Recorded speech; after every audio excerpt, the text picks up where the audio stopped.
Tallinn on tornide linn ja valgetorniline Niguliste on kindlasti kõige uhkemate hulgas, mida Tallinnas näha.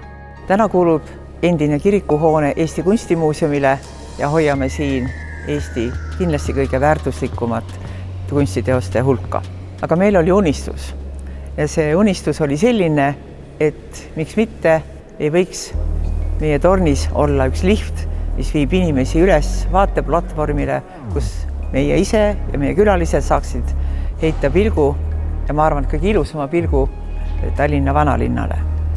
Me alustasime juba üsna enne Covidit ja jõudsime 23. aasta märtsiks nii kaugele, et võisime pidulikult avada renoveeritud, parandatud, ehitatud uhke kirikuhoone, mis on nüüd muudetud muuseumiks. Lisaks saime juurde galerii, kus hoiame samamoodi oma püsiekspositsiooni väärtuslikke teoseid. Kõige parem, kui te tulete, vaatate ise, mis kaunis sisemus meil siin kirikul on, rääkimata kaunist välimusest.